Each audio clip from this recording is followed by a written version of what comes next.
On va passer vite fait en revue sur les nouveautés en général de Final Cut Studio 3. Sur Color 1.5, vous avez une prise en charge, donc tous les nouveaux formats, AVC Intra, XDCAM, bien sûr ProRes, le 4K, qui était aussi attendu, et les fichiers DPX en import et export. Prise en charge du nouveau nom qui n'est pas vraiment nouveau, qui est nouveau dans Final Cut Studio 3 mais qui n'est pas nouveau chez Tangente, du Wave, grâce à un nouveau petit plug aussi qu'il faut aller télécharger. En gros, Color le prend en charge, mais il faut quand même télécharger sur le site de Tangente un petit plug qui permet de le voir quand vous allez démarrer Color. Vous allez avoir le Show Control Panel qui s'affiche et là il va vous proposer d'utiliser le Wave. Il y a un logiciel qui est intégré, quand vous installez le plug, il y a un logiciel qui est intégré dans le dossier application. Je pourrais vous le montrer, surtout si certains veulent le manipuler, qui permet de paramétrer quasiment tous les boutons de la Wave. Donc en fonction de vos préférences, un peu comme les raccourcis clavier pour FCP. Voilà. Plus des optimisations en général dans Color qui ont été apportées. Par rapport à Compressor, plusieurs nouveautés. Des traitements par l'eau, des droplets optimisés, droplets aussi que vous pouvez télécharger sur le site d'Apple. Je ne sais pas si vous comprenez un peu le principe de droplet. Le fait que vous puissiez directement récupérer des encodages prédéfinis. Vous pouvez vous-même en créer, en sauvegarder. Sur le site d'Apple, j'ai vu entre autres des droplets spécifiques pour l'iPod, pour l'iPhone, normal. Mais bien sûr, vous pouvez vous-même créer vos propres droplets, ce qui vous permet ensuite, quand vous avez tel type d'encodage régulier qui se fait, au lieu d'à chaque fois de devoir recréer, vous récupérez et vous lancez directement l'encodage. Une grosse nouveauté de Compressor, c'est bien sûr l'encodage H264 pour le Blu-ray. Bien sûr, le graveur Blu-ray ne peut pas s'acheter quand vous achetez le Mac Pro, mais c'est à la limite, quand vous faites une commande d'une machine, vous demandez à intégrer le graveur Blu-ray. Moi, je l'ai tout simplement installé sur le deuxième lecteur en dessous du SuperDrive. Dans Motion, vous avez l'effet 3D et reflet. Alors quand je mets ombre 3D et reflet 3D, hein, c'est pas la même chose, c'est deux effets spécifiques. Hein. Une gestion profondeur de champ aussi. Et pour ceux qui ont déjà certainement installé Final Cut Studio 3, vous verrez que l'applicatif LiveType n'existe plus en tant que tel. Il était déjà intégré dans Motion. Là, clairement, vous n'avez plus LiveType. C'est-à-dire que si vous voulez faire du générique, du sous-titrage ou autre, vous passerez automatiquement par Motion. Soundtrack Pro, alignement du niveau vocal. Alors quand on parle en français, on parle comme ça. Sinon, alignement vocal, pour ceux qui font d'autres logiciels audio, ça s'appelle juste un normalize en fait.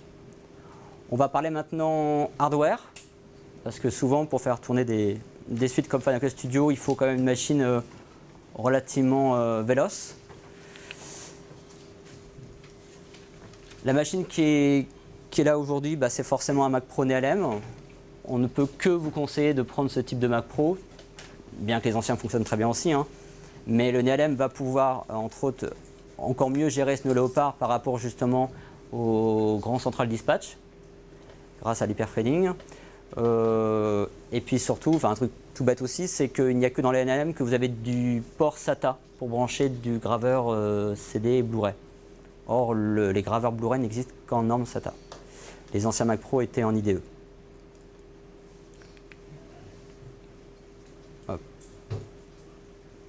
Autre chose, la RAM. Par défaut, les machines sont livrées avec 6 Go. On va dire que c'est de plus en plus le minimum, dans le sens où si vous devez vraiment utiliser des logiciels type Final Cut Studio plus d'autres logiciels, il va falloir forcément rajouter un peu plus de RAM.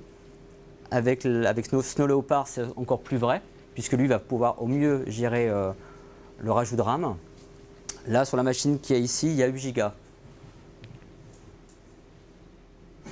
En carte graphique, pour pouvoir bénéficier de toutes les possibilités des Pro Apps Final Cut Studio, mais aussi en général de l'OpenCL, nous dans nos configurations on préconise la TI 4870, qui est la carte graphique qui est juste le modèle au-dessus de ce qui est proposé de base. Entre autres pour Color, c'est ce qu'il faut au minimum. Hein. On va parler aussi de stockage, très important quand on fait de la HD. Là, dans la configuration aujourd'hui, j'ai rajouté un châssis Promise. Je ne sais pas si vous connaissez un peu ce type de produit. C'est ce qui a remplacé l'X-Server Red qui existait avant.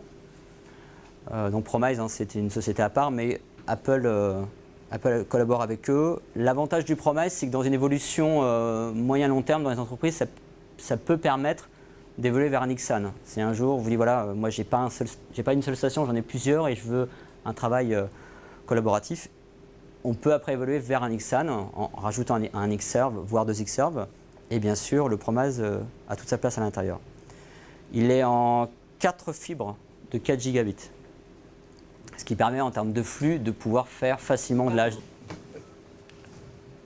Dans d'autres configurations, parce qu'en termes de prix et de débit, tout le monde n'a pas forcément besoin d'un Promise. On a 2 autres produits qui ne sont pas en fibre mais qui sont en système SAS. C'est un dérivé, on va dire, pour aller plus vite, c'est un dérivé du SAIC avec une norme SATA.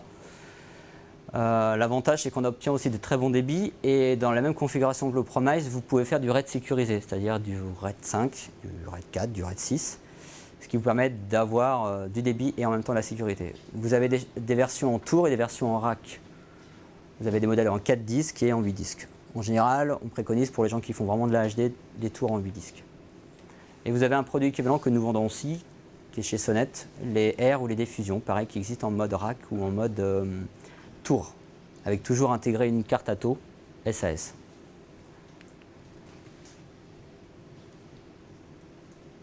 En termes de cartes d'acquisition, certains déjà qui ont des cartes doivent les connaître.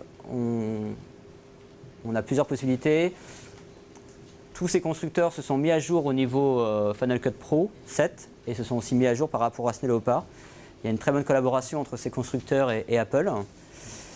Donc chez Blackmagic, vous avez les cartes Decklink, les boîtiers multibridge, les cartes Intensity, Intensity Pro. Chez Aja, vous avez les cartes Kona, Kona 3 pour le plus haut de gamme et les autres les Kona LH et LS. Chez Aja, vous pouvez aussi rajouter ce qu'ils appellent une box, en fait, une boîte d'extension pour pouvoir y connecter entrée-sortie audio-vidéo. Des boîtiers qui peuvent être rackés, ce qui est assez intéressant. Chez Matrox, vous avez les produits MXO2, pardon. Vous avez les versions mini, vous avez les versions classiques. Pareil, entrée-sortie, SD, HD, HDMI aussi. Et chez Motu, vous avez le boîtier V4 HD.